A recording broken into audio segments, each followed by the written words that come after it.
سرورا شاہ کریما دستگیر اشرفا الحمد للہ وکفا وسلام علی عبادہ الذین اصطفیٰ اما بعد بسم اللہ وحق الباطل ان الباطل کان زہوقا۔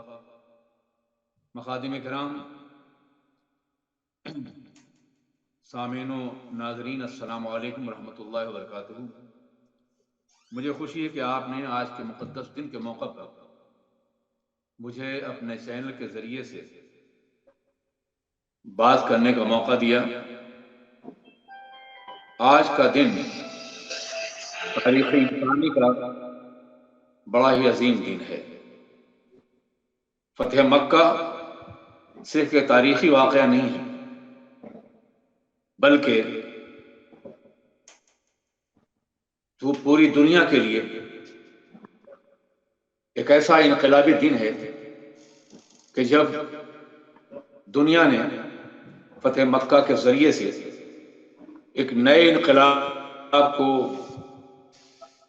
محسوس کیا۔ فتح مکہ صرف مکہ مکرمہ کی فتح نہیں ہے، بلکہ پورے عالم انسانیت کی فتح ہے۔ وہ انسانیت جو صدیوں سے ظلم اور جبر کی چکیوں میں پس رہی تھی اور طبقاتی حیثیتوں نے انسانوں کو غلام بنا رکھا تھا، فتح مکہ نے انسانیت کی آزادی، حریت فکر و نظر اور اس کے ساتھ ساتھ انسانی اقدار اور روایات کو آگے بڑھانے میں ایک اہم رول ادا کیا ہے۔ مکہ مکرمہ کی فتح نہ ہوتی، جو صدیوں سے ظلم اور جبر کی نمائندہ رہی ہیں، وہ سرخمیدہ نہ ہوتی۔ دنیا کے 3 بر اعظم جو اس وقت روشنی میں نہیں تھے، ان 3 بر اعظموں کو تہذیب و تمدن سے اسلام نے آشنا کیا، اور یہ فتح مکہ کے بعد ہی ہوا۔ مکہ مکرمہ کی فتح سے پہلے 21 سال تک آقائے دو جہاں علیہ الصلوۃ والسلام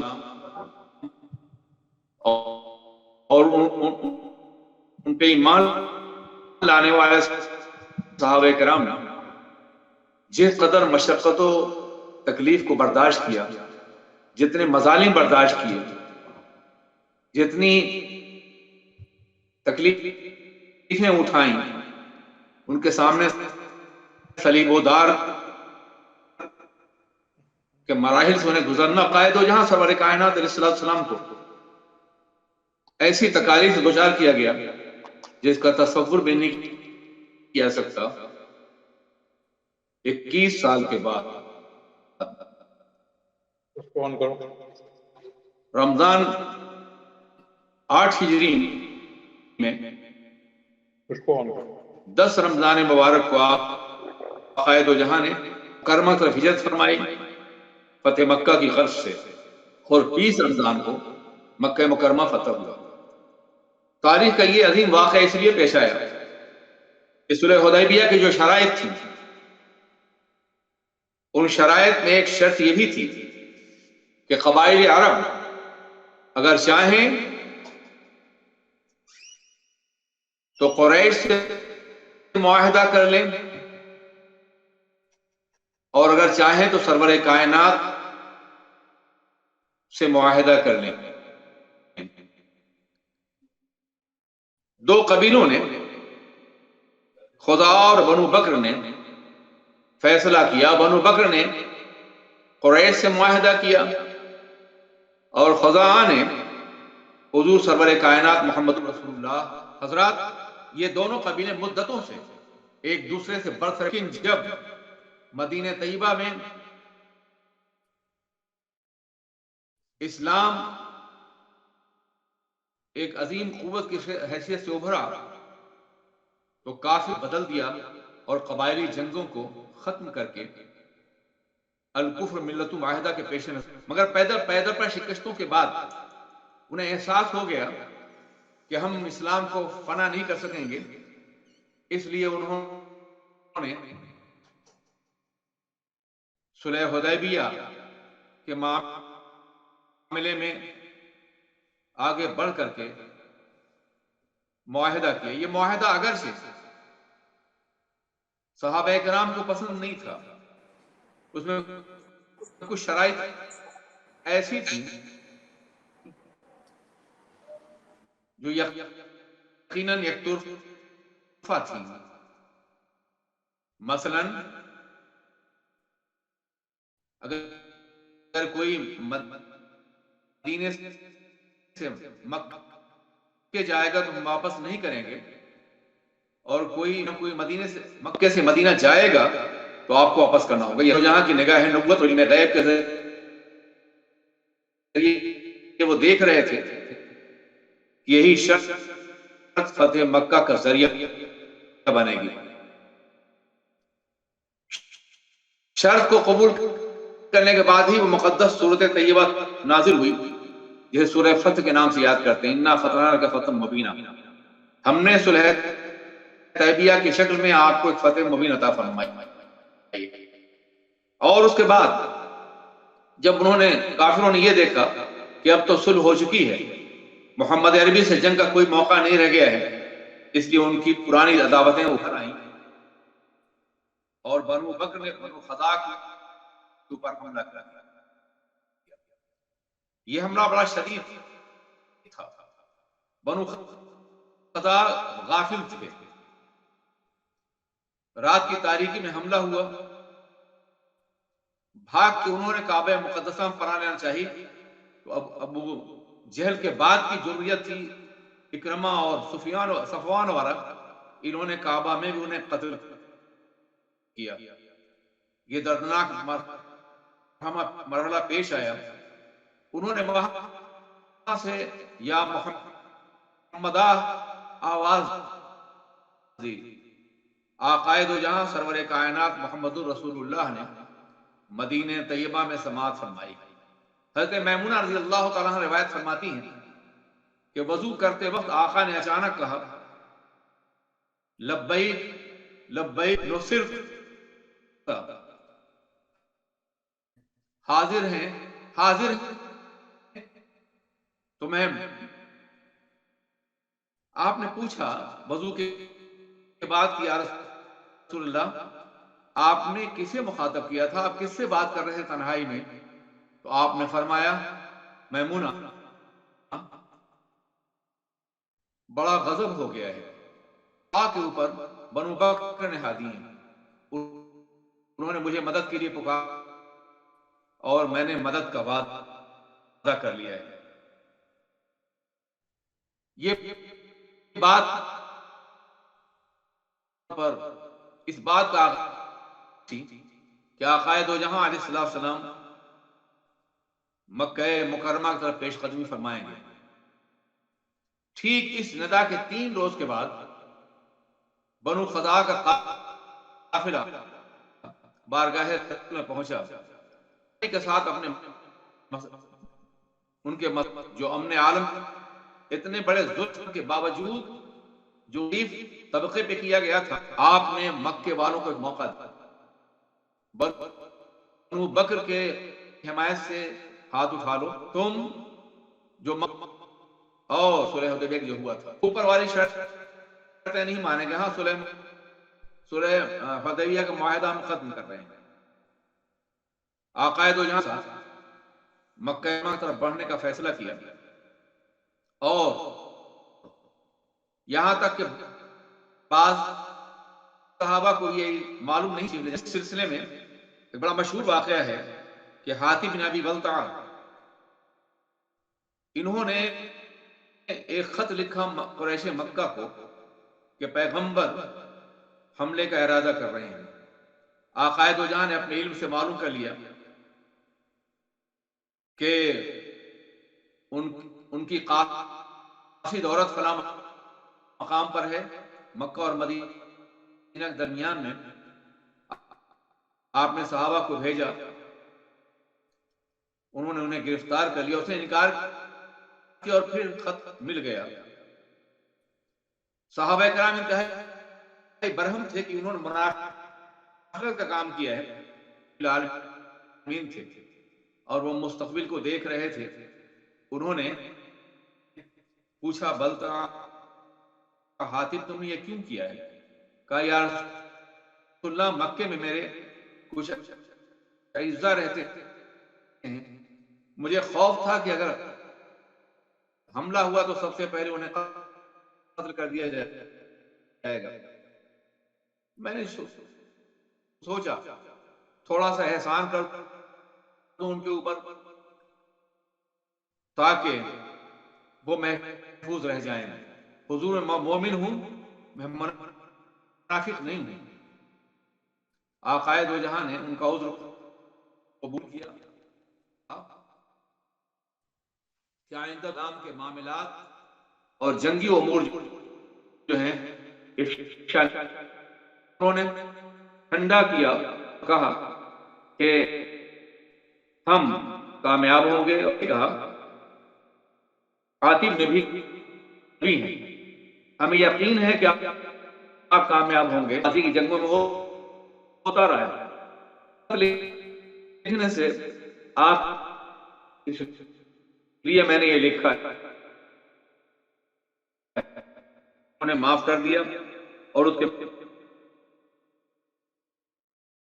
بعد کا لشکر جرار لے کر کے مکہ مکرمہ کی طرف بڑھے. یہ نفس کے ساتھ مکہ آگ جلائیں، آگ روشن کریں. یہ ایک عظیم منظر تھا. میلوں تک تا حد نظر صحرا میں باضابطہ وادی ایمن اتر آئی تھی. یہ عجیب کیفیت تھی. کافروں نے دیکھا، ابو سفیان نے دیکھا اور یہ محسوس کیا کہ اب ہم پیغمبر اعظم کا مقابلہ نہیں کر سکتے. جناب عباس سے پوچھا یہ کون لوگ ہیں؟ کہا یہ وہ قبائل ہیں جو سرورگار عالم کے حریف ہیں اور وہ جنگ کے لیے آ رہے ہیں. اور اس کے بعد جناب ابو سفیان ایمان بھی لائے. لیکن ایمان سے پہلے ایک واقعہ یہ بھی پیش آیا تھا کہ جب مکے کے لوگوں نے آقا دو جہاں کی شرائط رد کر دی معاذ اللہ، تو آقا علیہ السلام کی بارگاہ میں ابو سفیان حاضر ہوئے اس خیال سے کہ یقیناً جنگ ہوگی تو ہم شکست کھا جائیں گے. وہ ذہین آدمی تھے. وہ گئے آقا سے ملے، حضور معاہدے کی تجدید کر دیں. آپ نے خاموشی اختیار کی. صحابین سے ملے، انہوں نے خاموشی اختیار کی. مولائے کائنات سے ملے، وہ بھی خاموش رہے. جناب فاطمہ الزہرا سے ملاقات کی، وہ بھی خاموش رہی. جناب حسین 5 سال کے ننھے شہزادے تھے، ان سے کہا حسین چلو میرے ساتھ مسجد میں اعلان کر دو، میں نے معاہدے کی تجدید کر دی ہے. تمہارے اعلان سے یہ جنگ ٹل جائے گی اور مکہ نہیں بلکہ پورا عرب ان کو اپنا سردار تسلیم کر لے گا. جناب فاطمہ نے کہا جنگ کے معاملات میں بچوں کو مت داخل کرو. اور اس کے بعد پھر لشکر روانہ ہوا تھا. حضرات گرامی، ابو سفیان ایمان لائے اور واپس چلے گئے. آقائے دو جہاں سرور کائنات محمد رسول اللہ نے دوسرے روز مکہ مکرمہ میں داخلے کا ارادہ کیا. فاتح اعظم وہ ذات پاک جن کو اللہ نے رحمت اللہ بنایا تھا، جن کے لیے تخلیق کائنات کی تھی، جن کا احسان کائنات کے ذرے ذرے پہ ہونے والا تھا، جو کائنات کو فتح مکہ کے ذریعے سے امن و عافیت کا پیغام دینے والے تھے، اور امن کا ایک ایسا نظام جو قیامت تک انسانوں کے لیے آخری نظام بن کے جلوگر ہونے والا تھا، اس نظام کی طرف آپ بڑھ رہے تھے. مگر ایک فاتح کا عالم یہ تھا کہ اونٹ پر آپ کی گردن جھکی ہوئی تھی اور اب آپ اپنے رب کی تسبیح کر رہے تھے. مکہ مکرمہ میں داخلے سے پہلے ایک ایسا مقام آیا کہ جہاں ایک صحابی نے، جن کو ایک قبیلے کی قیادت دی گئی تھی، انہوں نے یہ کہا کہ الیوم یوم المرحمہ، آج کا دن خون ریزی کا دن ہے. آج کعبہ کی حرمت حلال کر دی جائے گی. ابو سفیان نے کہا یا رسول اللہ، آپ نے دیکھا کہ یہ کیا کہہ رہے ہیں؟ آقائے دو جہاں سرور کائنات محمد رسول اللہ صلی اللہ علیہ وسلم نے ان سے جھنڈا لے کر کے قیادت کا ان کے بیٹے کے حوالے کر دیا اور کہا کہ الیوم یوم المرحمہ، آج کا دن تو رحمت کا دن ہے. آج کا دن تو کعبہ کی عظمت کے نمایاں ہونے کا دن ہے. آج کا دن کعبہ پہ نیا غلاف چڑھانے کا دن ہے. آج کا دن تو امن و آشتی کا دن ہے. پیغمبر رحمت نے یہ اعلان کعبہ مقدسہ میں داخل ہونے سے پہلے کیا. اس قوم کے لیے جس قوم نے ظلم کی انتہا کر دی تھی، وہ قوم جس نے 10 سال 12 سال کی مکی زندگی میں 13 سال کی، اور اس کے بعد مدنی زندگی میں جنگوں کے ذریعے سے اللہ کے رسول تاجدار دو عالم کی قوم کو مٹا دینا چاہا تھا. مکہ مکرمہ میں ان کے صحابہ کو تپتی ریت پہ کھینچا گیا تھا. ان کے سامنے صلیب کھڑی گئی تھی، انہیں سولیاں دی گئی تھی، ان کو باضابطہ ٹارچر کیا گیا تھا، انہیں بے پناہ زخمی کیا گیا تھا، طرح طرح کے ستایا گیا تھا. ان کے دیوانوں کو موت سے ہمکنار کیا گیا تھا. سرور کائنات کو مکے کے بازاروں میں زخمی کیا گیا تھا. کعبہ مقدسہ کی دیواروں کے نیچے ان کے پتھر مارے گئے تھے. ان کے حلقوم ناز میں باضابطہ زنجیریں ڈالی گئی تھی. انہیں دیوانہ کہا گیا تھا، انہیں مجنون کہا گیا تھا، انہیں معاذ اللہ شاعر کہا گیا تھا. انہیں طرح طرح کے جھوٹے الزامات سے ان کی زندگی کو متاثر کرنے کی کوشش کی تھی. اسلامی نظام کو مٹانے کے لیے قریش نے ہر وہ ممکن ہر بات تیار کیا تھا ظلم و جبر کا کہ جس کا تصور آج نہیں کیا سکتا. ان کا سوشل بائیکاٹ کیا گیا تھا. شعب ابی طالب نے 3 سال کی تنہائیوں میں انہیں باضابطہ صحابہ کو پتیاں کھانے اور چمڑے کھانے مجبور کیا گیا تھا. یہ سب کچھ ہوا تھا. اور آج مکہ مکرمہ میں وہ سارے ظالم موجود تھے، وہ سب لوگ موجود تھے جنہوں نے ظلم کی انتہا کر دی تھی، جن کا یہ عالم تھا کہ آقائے دو جہاں کی شمع نبوت کو بجھانے کے لیے بار بار کوشش کی تھی، مگر چراغ نبوت کی لو جھپکتی رہی تو ہزاروں اندھے چراغ روشن ہوتے ہوئے چلے گئے. مدینہ طیبہ میں آفتاب اسلام اپنی پوری طاقت کے ساتھ تو پوری دنیا کو روشنی پہنچا رہا تھا، اور کفار نے بدر میں اور دوسرے مقامات پر احد میں آفتاب رسالت کو باضابطہ بجھانے کی کوشش کی، مگر آفتاب نبوت کی روشنی بڑھتی ہی رہی اور کائنات کا احاطہ ہی کرتی رہی. اب مکہ مکرمہ میں آقائے دو جہاں سرور کائنات نے حرم پاک میں داخل ہو کر کے پہلا خطبہ دیا. آپ نے مکے کے لوگوں سے پوچھا کیا خیال ہے تمہارا میرے بارے میں، کیا سوچ رہے ہو اپنے بارے میں. آج وہ سارے ظالم موجود تھے جنہوں نے آقائے دو جہاں کے قتل کا منصوبہ بنایا تھا، جنہوں نے انہیں شہید کرنے کی کوشش کی تھی، جنہوں نے ان کے جسم نہ سے پتھر پھینکے تھے، جنہوں نے بارہا انہیں لہو لہان کیا تھا. روزانہ وہ ہدایت کے پھول لے کے جاتے اور زخموں کی بہار کھلا کر کے آتے تھے. جنہوں نے صحابہ کرام کو موت سے ہمکنار کیا تھا، سولی پہ چڑھایا تھا، ان کو باضابطہ بورے میں بھر کے دھواں بھر دیا گیا تھا، تپتی ہوئی ریت پہ کھینچا گیا تھا، جناب سمیہ کو شہید کیا گیا تھا، جناب یاسر یا حضرت عمار ابن یاسر کو شہید کیا گیا تھا. شہادت کے یہ دردناک لمحات ان کی نگاہوں کے سامنے تھے. گھر سے بے گھر کیا گیا تھا، سب کچھ لوٹ لیا گیا تھا. آقائے دو جہاں سب کچھ چھوڑ کر کے اپنے صحابہ کے ساتھ مدینہ طیبہ کی طرف ہجرت کی تھی، اور اس سے پہلے بعض صحابہ نے حکم رسول سے حبشہ ہجرت کی تھی. یہ دردناک مراحل اور یہ مناظر ان کی نگاہوں کے سامنے تھے. وہ سمجھتے تھے کہ دوسرے فاتحین کی طرف سے آج ہمارا خون حلال ہو جائے گا، آج ہمیں زندہ نہیں چھوڑا جائے گا، آج ہمارے ٹکڑے کر دیے جائیں گے، آج ہم سے انتقام لیا جائے گا. مگر کافر تھے، ظالم تھے، شاید مزاج شناس نبوت تھے. جب اللہ کے رسول نے پوچھا کہ آج تم مجھ سے کس بات کی امید کرتے ہو، ان کا کہ آپ ایک بھائی اور ایک بھائی کے بیٹے ہیں، انتہائی کریم اور رحیم ہیں. آقائے دو جہاں نے فرمایا آج میرا جواب تمہارے لیے وہی ہے جو جناب یوسف نے اپنے بھائیوں سے کہا تھا، لا تثریب علیکم اليوم وانتم الطلقاء، آج تم سے کوئی مواخذہ نہیں ہے، جاؤ تم سب آزاد. فرق یہاں صرف اتنا ہے جو میں عرض کرنا چاہتا ہوں کہ جناب یوسف نے اپنے بھائیوں کو یہ انعام دیا تھا، اور سرور کائنات نے خون کے پیاسوں، قاتلوں کو، ظالموں کو، جنہوں نے ظلم کی انتہا کر دی تھی، اسلام کو مٹانے کے لیے انہوں نے اپنی تمام توانائیاں خرچ کر دی تھی۔ یقیناً سرور کائنات کا یہ اعلان تاریخ انسانی میں ایک بے مثال اعلان ہے، ایک نئے دور کے آغاز کا اعلان ہے۔ اپنے دشمنوں کو معاف کر دو، ظالموں کو سزا مت دو، اس بات کی کوشش کرو کہ ہر حال میں امن کو باقی رکھا جائے۔ آقا دو جہاں ایک دوسرا اعلان فرمایا، جو مکہ مکرمہ میں داخل ہوگا وہ مامون ہے، جو اپنے گھر میں بیٹھ جائے گا وہ بھی محفوظ ہے، جو تلوار ڈال دے گا کیا وہ بھی محفوظ ہے، اور جو ابو سفیان کے گھر میں داخل ہوگا وہ بھی محفوظ ہے۔ کون نہیں جانتا کہ جناب ابو سفیان نے اسلام لانے سے پہلے کیا کچھ نہیں کیا، کتنے مظالم نہیں کیے تھے۔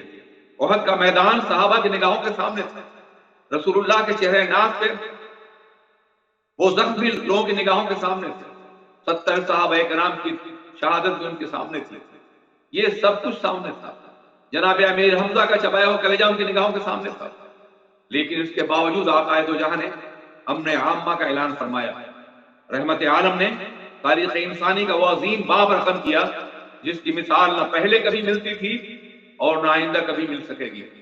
حضرات گرامی، مکہ مکرمہ میں امن قائم تو ہو گیا، مگر آقا دو جہاں کے سامنے ایک بہت بڑی ذمہ داری تھی، اور وہ ذمہ داری یہ تھی کہ ابراہیم بت شکن کے نائب اعظم، خلیفہ اعظم اور جانشین مطلق ان بتوں کو کعبہ سے باہر کریں جنہوں نے آج تک اپنی جھوٹی خدائی کی بنیاد پر انسانوں کو اپنے سامنے جھکا رکھا تھا۔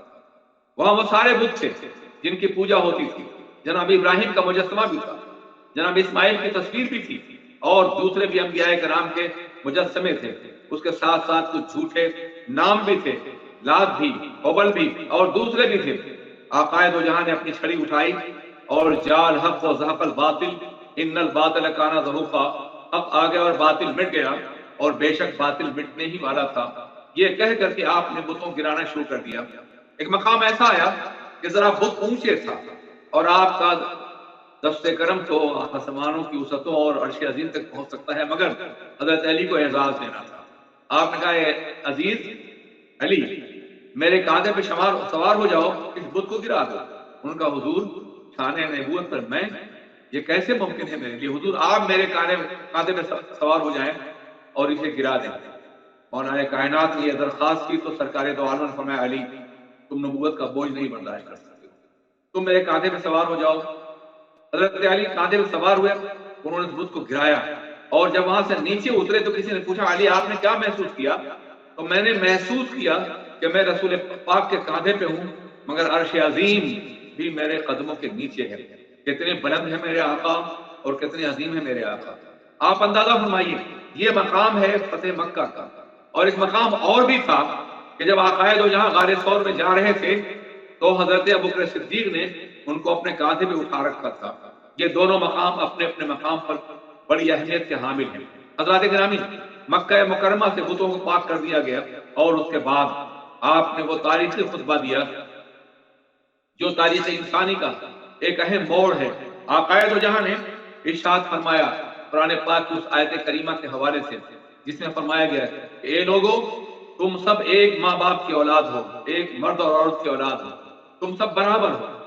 حضرت آدم کو مٹی سے پیدا کیا گیا تھا، تمہارے اندر طبقاتی کا کوئی تصور نہیں ہے، تم اپنے سارے اختلافات جو ماضی کے مٹا تھا، وہ سارا خون جو ایک دوسرے کی گردن پہ اسے معاف کر دیا گیا، اور وہ سارے معاملات جس کی بنیاد پہ انتقام در انتقام کی روایت چل رہی تھی، آج میں نے اپنے قدموں کے نیچے رونت دیا ہے۔ آج کے بعد کسی کی برتری کا کوئی احساس نہیں ہوگا، سب برابر ہیں، سب ایک ہیں، اور سب مساوات کی قدروں کے حامل ہیں۔ یہ پہلا اعلان مساوات تھا جو آقا دو جہاں نے کعبہ کے دروازے پہ کھڑے ہو کے دیا تھا۔ آئی تھی میرے ساتھ مساوات کی شعاع، یا آفتاب وقت کی پہلی کرن نہیں۔ اور اس کے بعد آقا دو جہاں نے فرمایا صرف کعبے کی تولیت اور زمزم کا کنواں قریش کے ہاتھ میں ہوگا، اس لیے جناب ابراہیم کے دور سے آج تک ان کے ہاتھ میں ہے اور قیامت تک رہے گا۔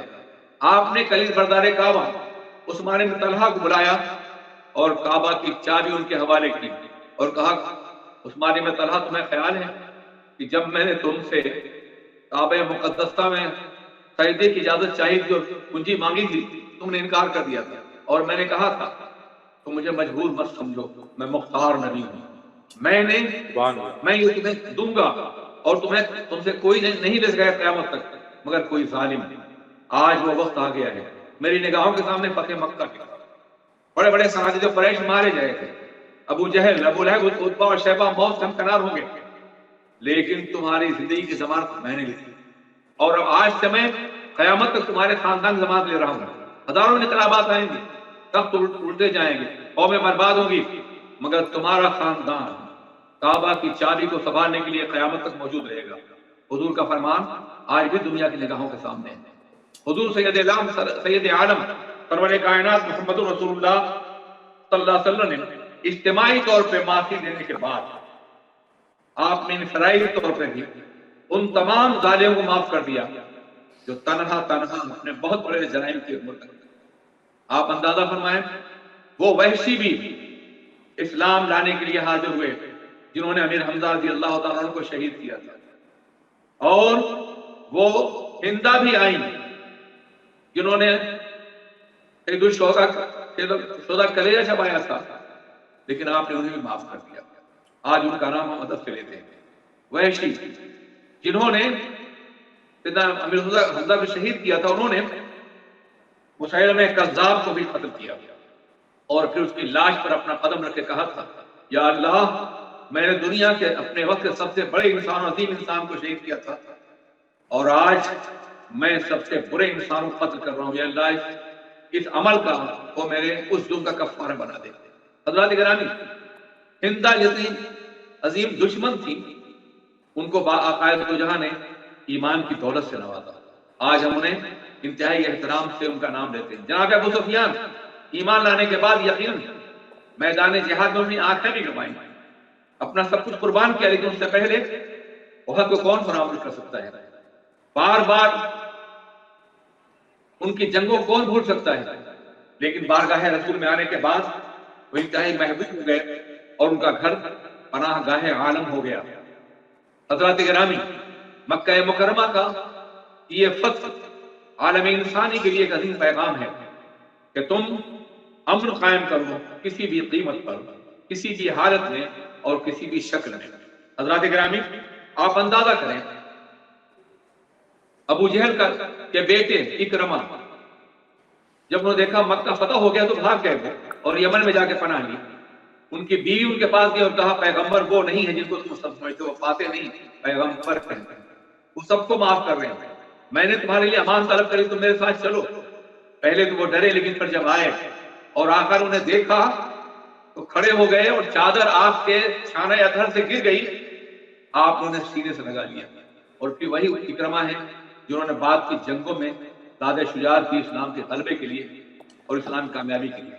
اتنا وقت نہیں ہے کہ میں آقائد جہاں کے رحمت عامہ کا تذکرہ کروں اور ہر فرد کے حوالے سے جو انہوں نے رحمت کا مظاہرہ کیا تھا وہ کہوں.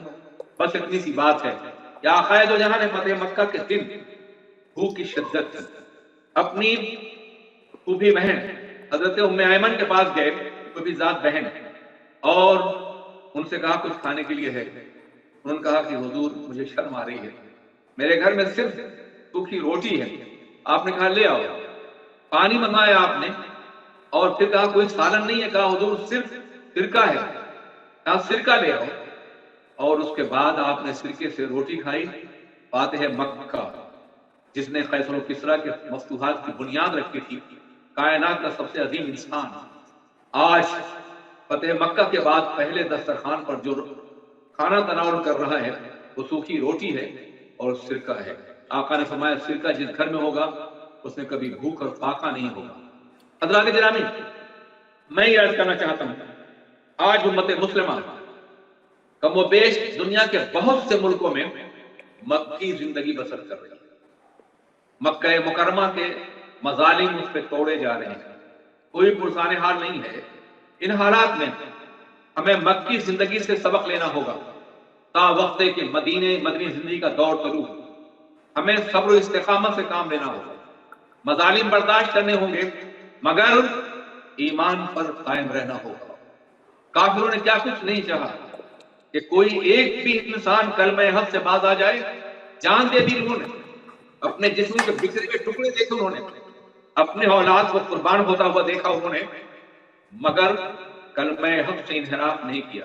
ایمان جب ایک بار کسی کے دل میں گھر کر جاتا ہے تو دنیا کی کوئی طاقت مومن کے دل سے ایمان نہیں نکال سکتی ہے۔ آج وقت کی ضرورت ہے کہ مسلمان اسی استقامت کے ساتھ ایمان پر جمے رہیں اور دنیا کی کوئی طاقت ان کے جذبہ ایمانی کو متحد نہ کر سکے۔ اور اس کے ساتھ ساتھ دوسرا عمل جو صحابہ کرام کا تھا، ایک دوسرے کی مدد تھی۔ لوگ ستائے جا رہے تھے، بلال حبشی کو تپتی ریت کھینچا جا رہا تھا، اہل دہشت کے ناروں کے بدلے میں انہیں زخموں سے چور چور کیا جا رہا تھا۔ سیدنا صدیق نے کہا تھا، بلال خاموشی سے اپنے رب کا نام لے لیا کرو۔ 2-4 روز خاموش رہے اور پھر انہوں نے بلند آواز سے خدا کی وحدانیت کا اعلان کیا۔ حضرت صدیق پہنچے، بلال خاموشی سے نام لیتے تو کہا، صدیق مت منع کرو، اپنے رب کا نام لینے میں جو لذت فراما مجھے میسر آتی ہے اور جو کیفیت سرمدی میسر آتا ہے، اس کے مقابل زخم کی کوئی پرواہ نہیں۔ اور پھر بارگاہ رسول میں حاضر ہوئے، جناب صدیق کہا، یا رسول اللہ بلال بہت زخمی ہے۔ آپ نے فرمایا، جاؤ انہیں آزاد کر دو اور مجھے بھی ان کی آزادی میں شریک کرنا۔ گئے، ان کے منہ مانگے مطالبے پہ آزاد کیا، بارگاہ رسول میں لے کر کے جناب بلال حبشی کو لے کر کے آئے۔ آقا نے فرمایا، میں نے کہا تھا مجھے بھی شریک کرنا، تم نے تنہا آزاد کر لیا۔ کہا، یا رسول اللہ میں ہوں اور بلال، یہ تو صباحی غلام، وہی بلال جن کو آزاد کرایا گیا تھا۔ یہ اس بات کی مثال تھی کہ ان حالات میں جب کہ مکہ مکرمہ میں ظلم توڑے جا رہے تھے، مسلمان ایک دوسرے کا تعاون کر رہے تھے، مومن دوسرے کا سہارا دے رہے تھے۔ شعب ابی طالب کا دردناک منظر تو ہوگا سامنے، جب 3 افراد جہاں بلب ہیں اور ان کے سامنے چپڑا پیش کیا جاتا ہے جو بھگا کر کے خانے قابل بنایا گیا تھا، وہ اپنے دوسرے ساتھی طرف اشارہ کرتے ہیں اور وہ تیسرے ساتھی طرف، اور جب دینے والا واپس آتا ہے تو تینوں کا انتقال ہو چکا ہے۔ جہاں کہیں کہ عالم میں موت کس طرح میں اپنے دوسرے بھائی کا خیال رکھنا، یہ مکی زندگی کا وہ عظیم سبق ہے جس کو آج مسلمان اگر اختیار کر لے تو ایمان بھی محفوظ رہے گا اور زندگی بھی محفوظ رہے گی، اور ایک روز مدینے کی صبح طلوع ہوگی۔ حضرات گرامی، وہی بلال حبشی جن کو انتہائی عجیب انداز سے دیکھا جا رہا تھا، رزق کی بنیاد پر، غلامی کی بنیاد پر، آقائے دو جہاں نے انہی بلال حبشی کو کعبہ کی چھت پہ کھڑے ہوئے کہا، تم اذان دو، اور پھر تکبیر کی پہلی آواز اللہ اکبر کا لاہوتی نغمہ بلال پاک کی زبان سے کعبہ کی چھت پہ بلند ہوا۔ تو بعض کافر جن کے دل میں بھی نفرت موجود تھی، انہوں نے یہ کہا، کاش آج ہم زندہ نہ ہوتے، مگر آقائے دو جہاں نے بلال حبشی کو آسمان ہدایت کا بلال کامل بنا دیا۔ مکہ مکرمہ کی یہ زندگی اور صحابہ کا صبر و برداشت اور پھر فتح مکہ کی تاریخ مسلمانوں کے ذہن میں رہنی چاہیے۔ آج ہم اپنی تاریخ بھول رہے ہیں، کچھ ہم بھول رہے ہیں اور کچھ فراموش کرائی جا رہی ہے، کچھ بدلی جا رہی ہے، کچھ مٹائی جا رہی ہے ہماری تاریخ۔ اگر ہم نے آج بھی اپنی تاریخ کو یاد نہیں رکھا تو یاد رکھیے، جو قومیں اپنے ماضی کی بنیادوں پہ اپنے مستقبل کی دیواریں نہیں اٹھایا کرتی، وہ قومیں فنا ہو جاتی ہیں۔ زندہ رہنا ہے تو تاریخ کو یاد رکھو۔ میں مشکور ہوں اس ٹی وی چینل، اظہار چینل کے ناظرین کا کہ انہوں نے ایک پروگرام کیا ہے تاکہ تاریخ کو لوگوں کے ذہن تک پہنچایا جا سکے۔ پروردگار عالم آپ کو اس کا بہترین صلاح عطا فرمائے۔ السلام علیکم ورحمۃ اللہ وبرکاتہ۔ سرورا شاہ کریمہ دستگیر اشرفا